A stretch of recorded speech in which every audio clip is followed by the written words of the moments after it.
Selamat pagi, berjumpa lagi dengan saya Joko dalam acara BBS Bincang-Bincang Santai. Hari ini kita kedatangan bintang tamu kita, yaitu Bapak Andri Sulistianto. Selamat datang Bapak Andri. Selamat datang, terima kasih Pak Joko atas undangannya. Baik, baik. Puji Tuhan, Bapak Andri. Saya mengucapkan turut berduka cita nih atas kepergian istri tercinta Ibu Feliciana Suyati. Terima kasih Pak Joko. Iya, Pak Andri.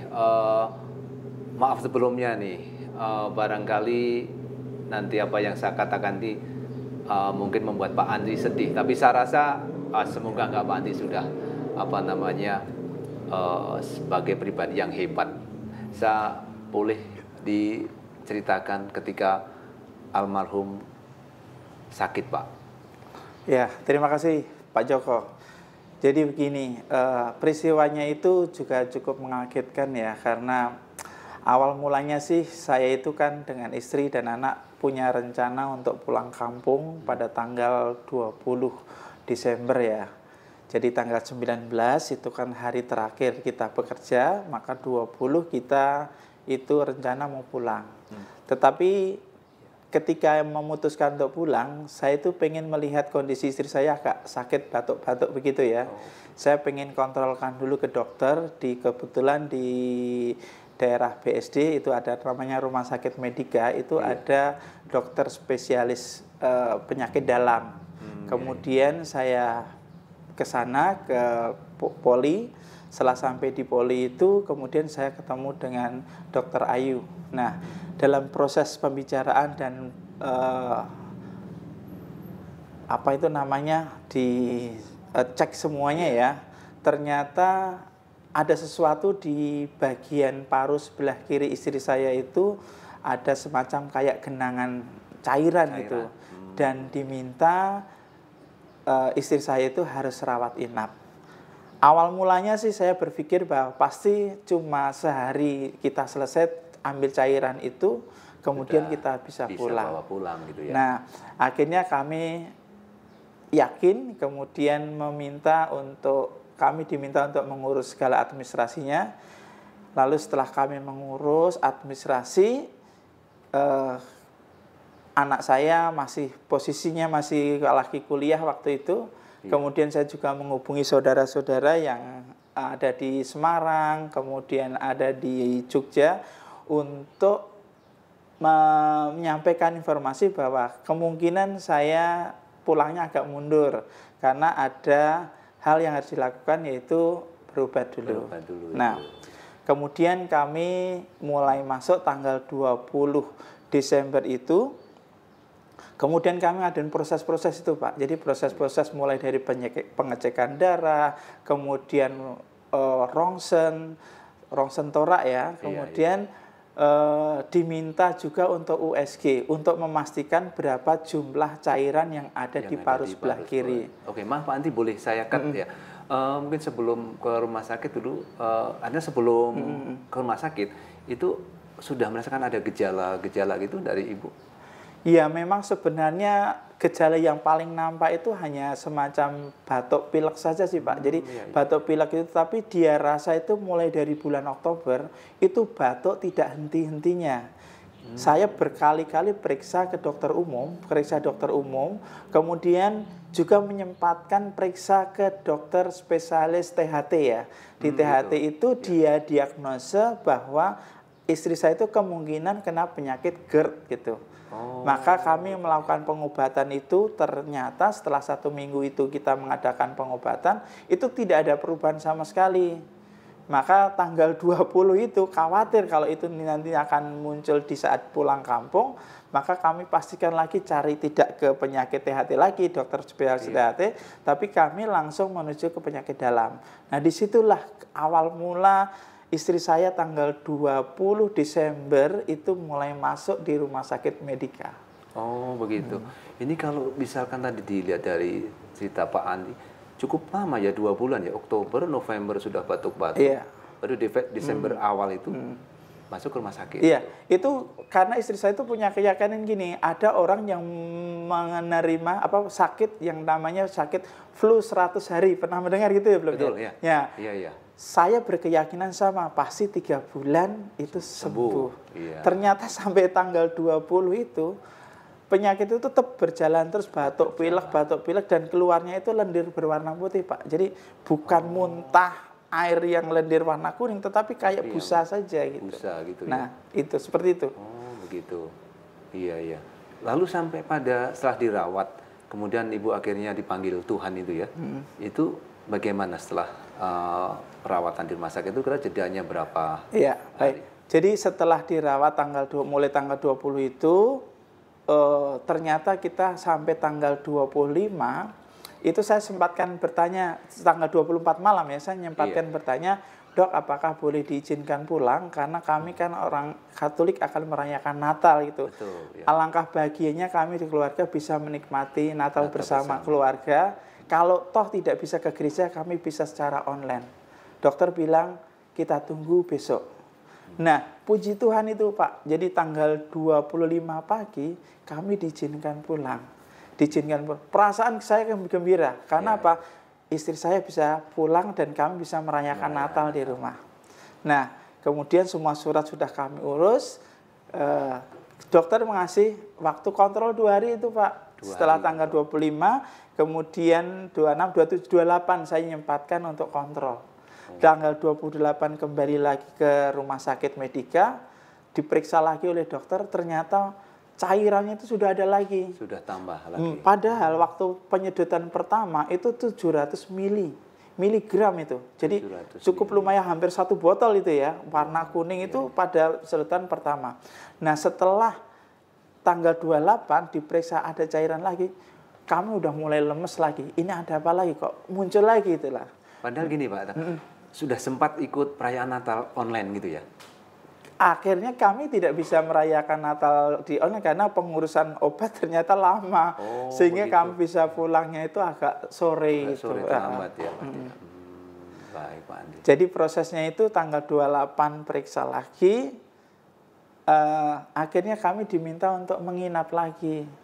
Di rumah sakit Medika itu dari tanggal 28. Kita awali lagi proses awal lagi untuk cek-cek segala macam, mulai darah, kemudian juga rongsen torak, kemudian juga untuk diadakan USG. Nah, pada waktu tanggal 29 itu mulailah disedot cairan lagi.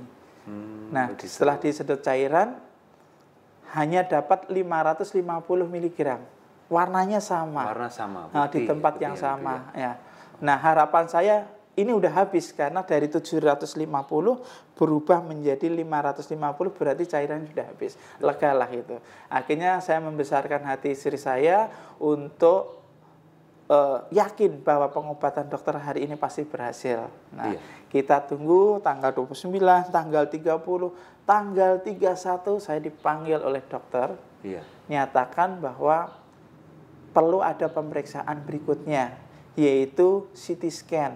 Oh gitu. Tapi ini, maaf ini, Ibu masih connect, masih komunikasi, masih lancar dengan Bapak? Oh, itu nggak ada masalah. Jadi dalam proses sehariannya kita ngobrol-ngobrol biasa nggak apa-apa. Jadi hanya batuk, pilek, kemudian kadang-kadang muntah tapi keluar cairan, kayak gitu.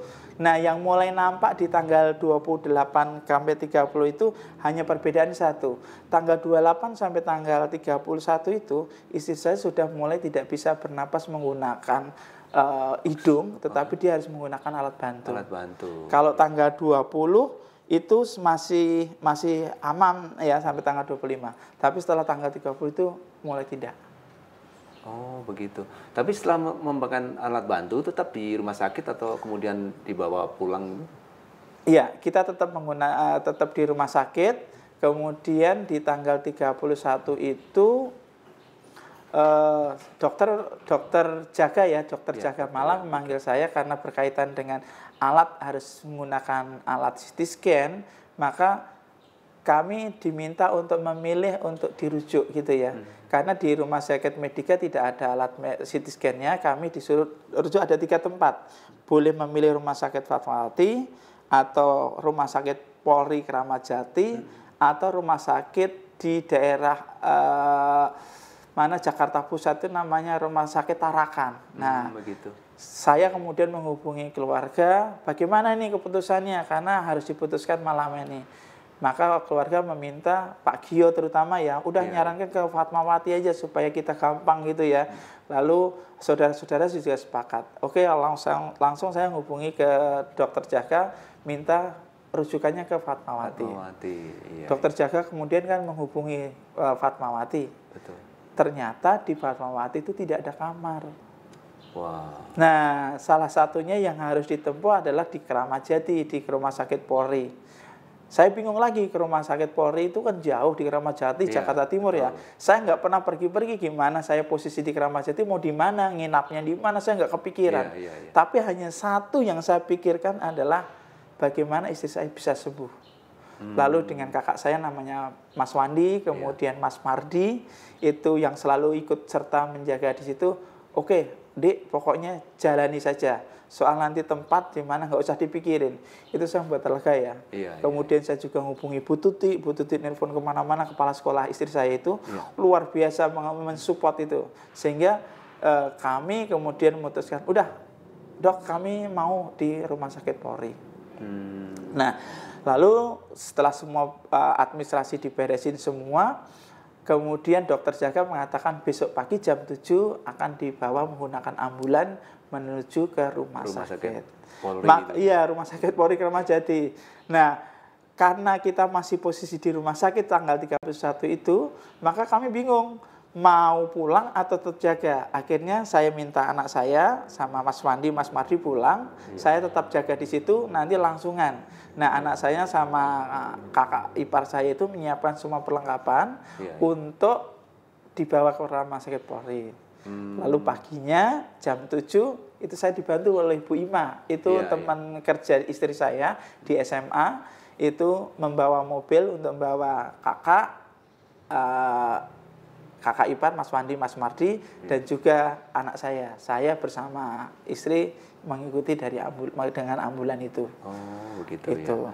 Jadi setelah itu langsung masuk ke Rumah Sakit Polri ya. Itu lalu perkembangannya setelah dari rumah sakit yang satu kemudian ke Rumah Sakit Polri gimana nih perkembangan ini? Ibu? Nah, ini yang saya waktu itu pikirkan itu adalah saya berharap dengan rujukan itu kan suatu pelayanan yang nantinya langsung di sana langsung ditangani gitu ya. Iya, betul. Ternyata setelah saya sampai di sana Rumah Sakit Polri itu sekitar 9:30 atau jam 9 itu ya. Kami itu langsung dibawa ke IGD.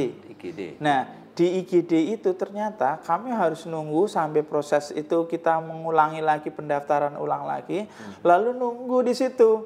Di situ itu banyak sekali pasien-pasien yang mengantri. Nah, di rumah sakit itu. Dan akhirnya saya dapat kamar itu jam 5:30 sore. Dari jam 7 di IGD, kemudian jam 6 sore itu masuk kamar. Nah, kami masuk kamar itu namanya, waduh lupa, rumah apa tuh? Kamar apa? Ruang apa tuh? Lupa. Iya, kamar itu ruangan itu. Parkit, oh ya. Nah, saya ulang ya. Nah, setelah jam 10 itu di situ akhirnya jam 5:30 sore itu baru dapat kamar. Kami dibawa ke kamar namanya ruang parkit ya, ruang parkit. Ya. Saya tanya, kenapa namanya ruang parkit kok namanya burung-burung? Ternyata di situ itu di parkit itu adalah tempat menginap khusus untuk penderita penyakit TBC. Oh, itu. Nah, itu yang bikin kaget saya itu. Loh, kenapa saya dirawat di ruang khusus penyakit TBC? Kan belum tentu istri saya itu sakit apa gitu kan. Tidak dijelaskan istri saya itu dari awal belum dijelaskan sakitnya sakit apa. Hanya sedot cairan dan gangguan saluran pernapasan. Tapi kenapa harus dirawat di ruang rawat TBC yang notabene kan di situ namanya rawat TBC itu kan bisa mengalami proses penularan menggunakan udara ya atau sentuhan dan sebagainya. Nah, saya yang khawatir adalah yang sehat yang menjaga di situ. Nah, begitu saya masuk bikin kaget lagi adalah di situ penuh. Ruangan itu berisi 3 orang yang semua batuk semua. Apalagi saat itu masih COVID ya, pandemi masih COVID. Ya. Nah, maka di situ itu saya terutama saya sama Adrian yang jaga malam tiap hari di situ nggak berani buka masker. Karena di situ takut lah, namanya TBC, jangan-jangan nanti kita justru yang kena penyakit TBC-nya ya kan. Termasuk pada waktu itu teman-teman saya dari sekolah datang, itu juga saya himbau jangan sampai buka masker, karena di situ adalah perawatan khusus untuk orang penderita TBC. Terus ini Pak Andi, selain yang Bapak ceritakan tadi, saya kepikiran juga waktu itu Pak Andi kan jauh di selatan ya, kemudian ke arah sana. Pak Andi tinggal di mana waktu itu dengan Mas Adrian itu? Nah, dalam proses menanti dapat kamar itu kami berbagi tugas. Saya jaga istri di ruang IGD, siapa tahu nanti dipanggil dokter. Sementara anak saya tak kasih kesempatan untuk cari tempat kos-kosan atau penginapan.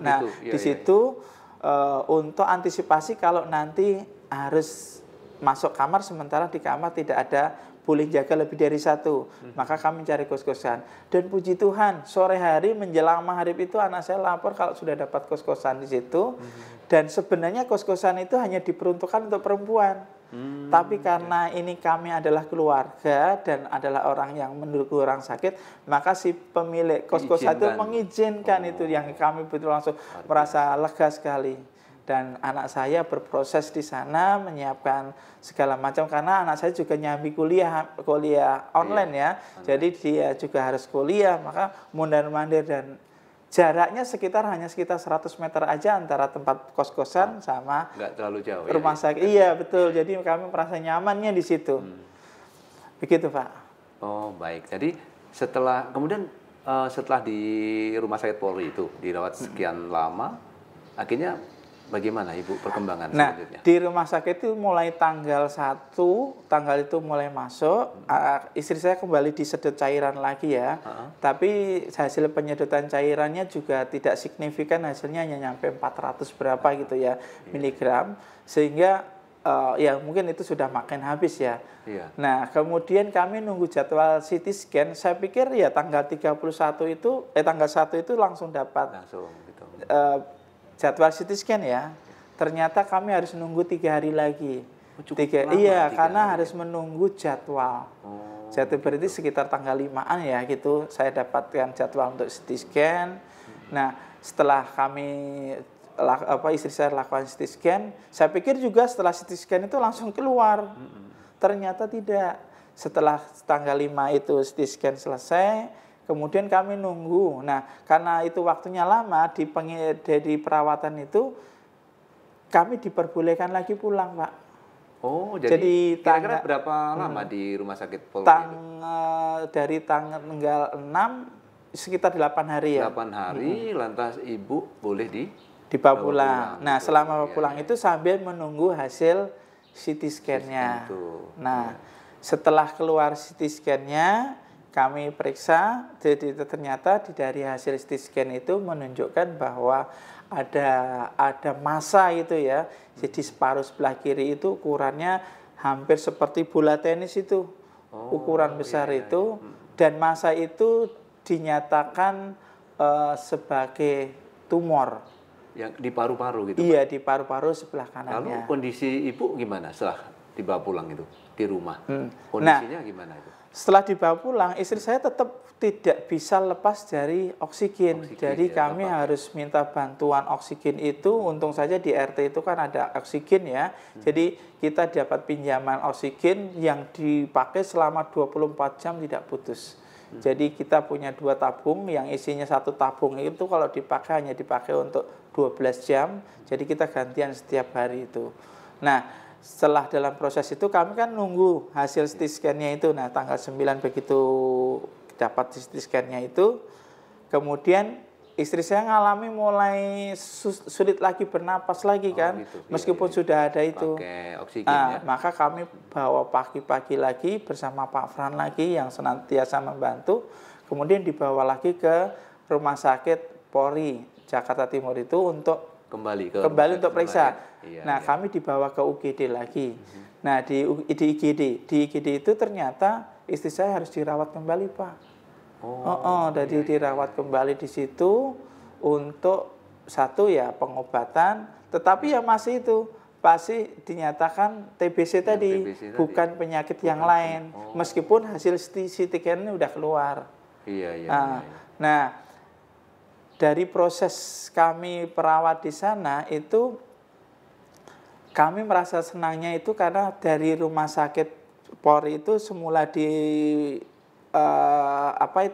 di ruang parkir sudah dipindahkan di ruang lain yang di situ untuk umum. Kami lega banget, apalagi di situ dikasihkan yang kelas satunya. Jadi kita lebih nyaman. Satu ruangan itu kebetulan hanya dipakai oleh istri saya. Sehingga kita bisa di situ jaga, kemudian tamu atau yang pengunjung yang mau datang juga bisa di situ. Jadi lebih tenang. Lebih tenang, lebih nyaman. Ruang yang sebelumnya ya Pak ya. Nah, di perawatan yang tahap kedua di Polri itu saya lupa tanggal berapa ya, tapi di situ dokter menyatakan bahwa dokter spesialis paru menyatakan untuk menentukan jenisnya maka ada yang namanya proses diopsi ya. Diopsi. Nah, proses diopsi itu adalah mengambil sel yang ada di bagian benda mayanya tadi. Nah, saya juga nggak tahu gimana caranya mengambil, tapi sudah kita berpasrah diri aja ya. Kemudian setelah di sana proses itu dilakukan, diopsi itu dilakukan, diambil, hasilnya pun nunggunya lama. Tak pikir kira-kira itu? Hampir 2 minggu ya. Jadi setelah diambil itu kami diizinkan pulang, tapi kontrol terus. Kontrol setiap hari Rabu, Selasa atau Rabu itu kontrol ke sana. Kita setelah diambil cairannya itu kita diizinkan pulang setelah menginap selama 4 harian, sekitar 4 hari itu boleh pulang. Kita rawat terus, rawat jalan sambil menunggu hasilnya. Nah, proses di rumah itu yang membuat kami adalah semakin khawatir itu adalah kondisinya semakin lama itu semakin memburuk, melemah gitu loh. Begitu. Nah, nafasnya juga? Iya, semakin lemah. Kemudian mulai ada pembengkakan di bagian kaki sebelah kanan, kemudian tangan itu mulai ada pembengkakan gitu. Lalu urat-urat darah di sini sudah mulai kelihatan gitu loh. Lalu saya konsultasi dengan dokter spesialis jantung yang paru yang ada di Polri itu. Beliau cukup memberikan jawaban yang membuat kami itu lega, yaitu enggak apa-apa, itu nanti akan kempes kalau misalnya dengan obat ini, obat itu dikasih obat kan. Setiap kali saya konsultasi secara online itu lewat WA itu selalu dijawab. Itu yang membuat kami senang, tidak mudah menghubungi dokter, tapi ini kenapa dokterku itu baik itu ya. Setiap kali saya tanya kondisinya seperti itu, selalu memberikan jawaban dan menenangkan gitu loh. Nah, pada akhirnya setelah saya lupa tanggalnya itu, hasil biopsinya itu keluar. Nah, setelah keluar ternyata yang membuat saya agak terkejut itu dokter lalu mengatakan bahwa itu adalah kanker dengan stadium 4. Dan itu disampaikan juga istri saya pada waktu kontrol. Saya langsung kayak gimana ya, mau shock. Tapi saya harus menjaga supaya istri saya juga tidak tambah shock ya. Aku terus saya hanya bilang, dok kalau begitu langkah selanjutnya apa dengan kondisi istri saya seperti ini ya. Kemudian dokter hanya menyampaikan nanti ada proses yang namanya itu kemoterapi. Nanti prosesnya kita akan bantu, tetapi tahap-tahapannya adalah dari proses kemo itu kita akan nunggu seperti apa itu ya. Berapa lama itu dari awal sampai ke kemo itu berapa lama? Nah, dari proses ke arah kemo itu sebenarnya cukup panjang ya, hanya jadwalnya kita belum ditentukan. Dokter sudah juga menyarankan untuk ada satu cek lagi, saya lupa namanya cek apa, dokter saya lupa ya namanya cek itu, yang intinya adalah untuk menentukan jenis kemo apa yang akan diambil. Apakah menggunakan jalur suntik atau jalur obat begitu ya. Itu saya ambil. Saya lupa uji labnya, saya lupa. Itu mandiri, kemudian nah setelah uji itu butuh waktu 2 hari. 2 hari hasilnya itu keluar. Nah, setelah keluar ternyata istri saya itu bisa dilakukan kemo dengan menggunakan pil tidak infus. Jadi Ya. minum obat ya? Iya, iya. Iya. Tidak, sorry, istri saya itu udah menggunakan jalur secara infus, ya, Oh, gitu. menggunakan infus, Iya, iya. jadi rawat di sana ya, Iya, iya. udah lega lah. Jadi kalau misalnya di jalur menggunakan infus kan otomatis istri saya dirawat di sana. Nah, saya kemudian nanya, kalau begitu kapan dok istri saya mulai boleh untuk dapatkan kemo itu? Nanti ada jadwal, Bapak tunggu saja, nanti kami akan informasikan. Iya, Oke dok, saya kemudian pulang. Saya membawa pulang bersama Pak Fran, tiap kali kontrol itu dengan Pak Fran ya.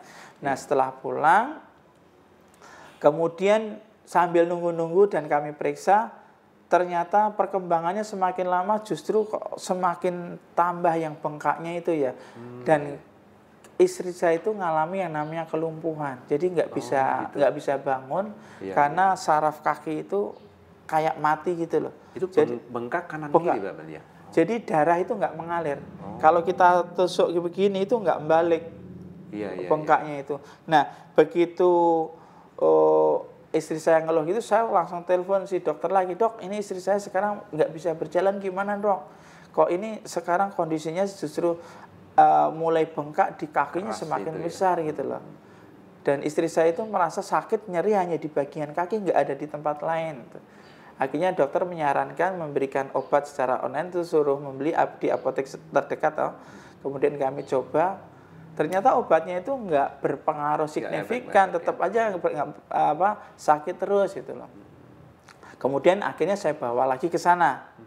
Nah setelah sampai di sana, dokter menyampaikan, Pak, untuk istri Bapak kemungkinan tidak dilakukan kemoterapi, tetapi akan dilakukan yang namanya radioterapi dulu. Oh, begitu. Tetapi dalam proses radioterapi itu Polri tidak memiliki peralatan. Bapak harus dirujuk ke rumah sakit RSUD Pasar Minggu. Mikir lagi kan saya, loh, kenapa harus dirujuk ke rumah sakit RSUD Pasar Minggu? Tetapi ya apa boleh buat, saya langsung hubungi saudara-saudara lagi, ini istri saya harus dirujuk ke sana. Maka dari proses pengobatan di hari itu, kami tidak pulang, tapi kami langsung survei ke RSUD Pasar Minggu. Nah, di RSUD Pasar Minggu, ternyata suratnya pengantarnya salah. Harusnya di situ harus ada keterangan spesialis PhD. Jadi di situ hanya dokter spesialis paru yang sudah sertifikasinya itu yang boleh tanda tangan. Maka saya harus balik lagi ke Polri untuk minta stempel yang ada tanda tangannya dokter spesialis paru PhD begitu. Udah waktu itu istri saya udah capek, tapi saya bawa lagi demi hari besoknya, hari Rabu waktu itu harus cek di radioterapi. Nah, pikir saya juga sama. Kalau di RSUD Pasar Minggu itu mungkin langsung dilayani. Ternyata juga tidak. Di sana itu harus antri harus daftar ulang. Karena kami pakai BPJS ya. Jadi menggunakan BPJS harus antri ulang. Kemudian harus mengikuti prosedur tahapan-tahapan. Pra radioterapi itu adalah konsultasi. Hari itu konsultasi, kemudian hari berikutnya adalah pemeriksaan dengan menggunakan rongsen itu untuk ngecek posisi mana nanti yang akan di radioterapikan. Nah, kemudian kami juga ikuti prosedur itu, lalu kami nunggu setelah pemeriksaan udah digambar gitu ya. Digambar saya nanya ke dokter, dok kapan kemudian radioterapi dilakukan? Nanti Bapak buka di WA group saja karena Bapak sudah saya masukkan di WA group, nanti Bapak dilihat di situ.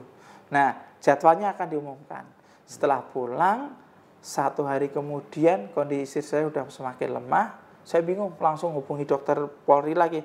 Dok, kondisi saya sekarang sudah mulai seperti ini, kelihatannya kok cukup sulit ya, apakah saya langsung kirim ke rumah sakit Polri ataukah saya harus ke RSUD Pasar Minggu? Lalu dokter dari Polri mengatakan, Bapak langsung aja ke UGD Pasar Minggu. Akhirnya istri saya tanya, kita ke RSUD ya? Istri saya nggak mau, nggak apa-apa, besok aja gitu kan.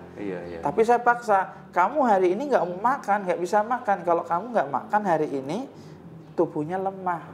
Maka mau nggak mau kamu harus infus. Akhirnya istri saya mau. Dibawa, dan anehnya ketika saya mau bawa itu berat badannya itu kayak berat sekali gitu loh. Saya mengangkat mau ganti pampers itu saya nggak bisa, nggak kuat. Dan mungkin karena juga pembengkakan Iya. itu ya. Akhirnya saya minta tolong tetangga, kebetulan tetangga itu ada di rumah, ibu-ibu itu membantu memakaikan pampers. Terus saya kemudian telepon Bu Tuti ngirim beberapa karya guru di sana, kemudian guru itu datang membantu untuk mengangkat dari kamar menuju ke mobilnya Pak Pran. Nah, kami tanggal 23 Februari itu kita berangkat. Dalam perjalanan itu yang namanya kita lagi perasaan pengen cepat ditangani, ternyata nggak kita pikir jalan itu kok macet gitu loh. Macet benar-benar. Padahal biasanya kata Pak Afran itu jalan ke sana itu biasanya nggak macet, ya lancar ya. Tapi jalannya begitu macet, dan istri saya di mobil itu hanya bilang, aku udah capek gitu. Nah, aku hanya bilang sabar, kita sebentar lagi sampai gitu kan. Nah, kemudian lama sekali perjalanan. Begitu sampai di depan UGD, saya turunkan. Di situ ada petugas satpam ya. Kami sudah minta tolong, Pak, tolong ini siapin bed karena kita nggak bisa membawanya. Itu pelayanannya kebetulan. Ini hanya faktor kebetulannya. Kenapa kebetulan itu nyari itu kok ya nggak cepet gitu loh. Sementara oksigen yang dipakai istri saya itu sudah terlanjur dilepas, mobilnya Pak Fran itu menuju ke parkiran.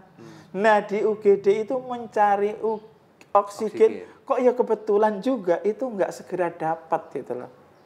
Akhirnya saya gotong sama anak saya, langsung bed itu datang, langsung saya tumpangkan, saya dorong.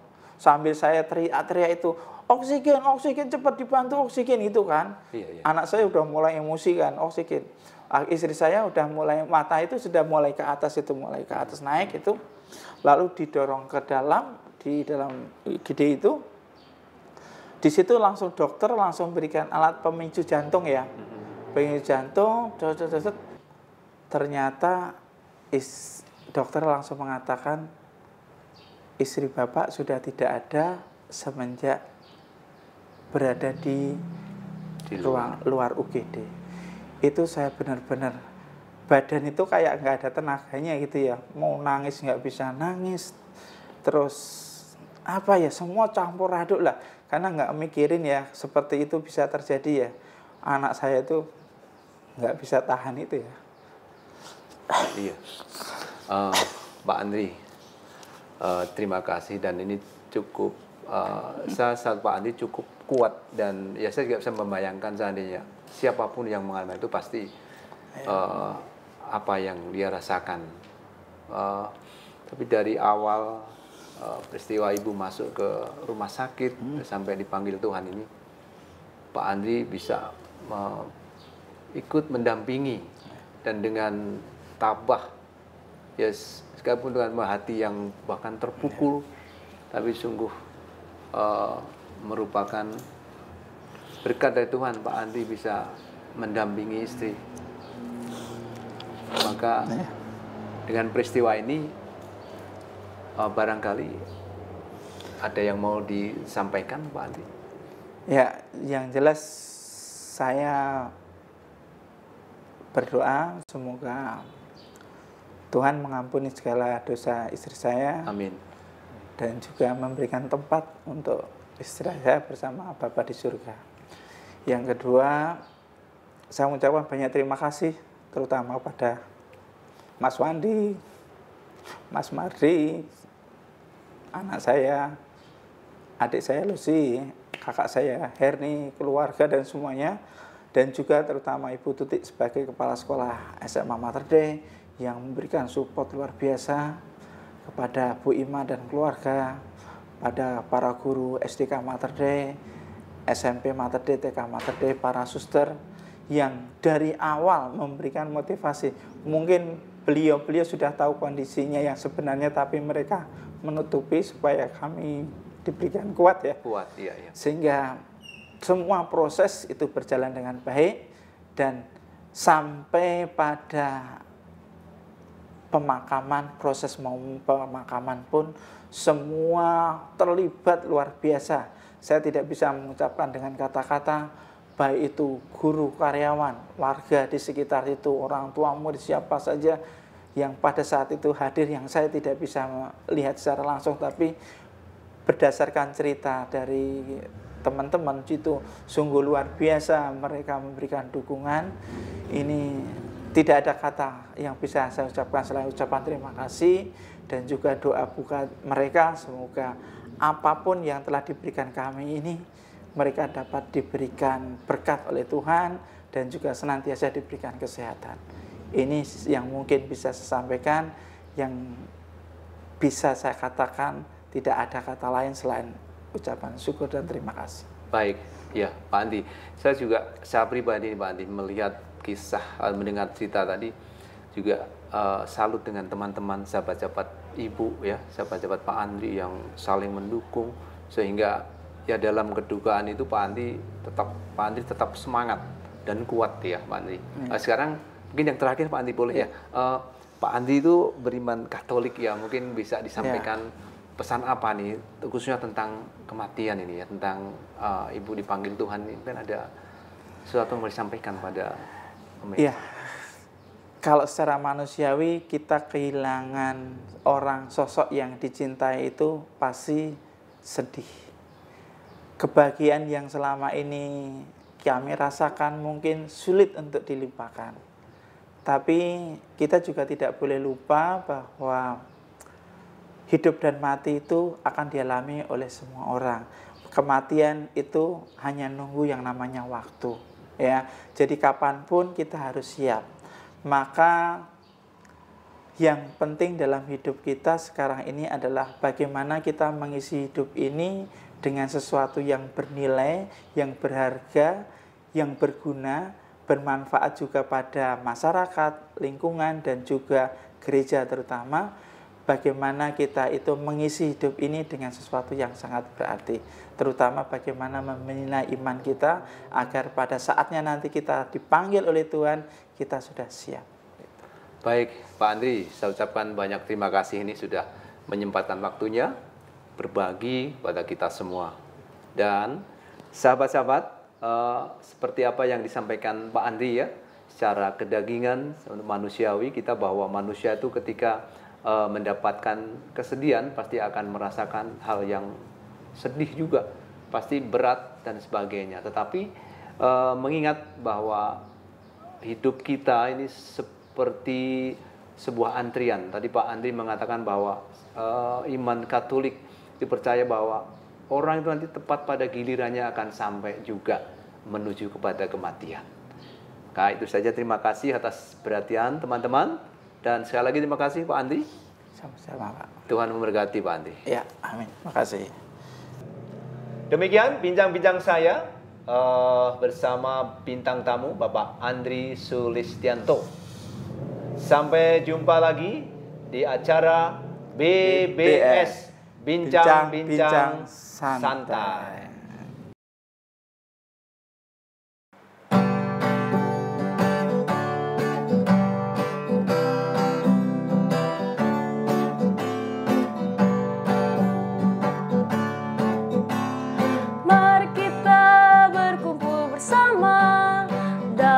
Acara BBS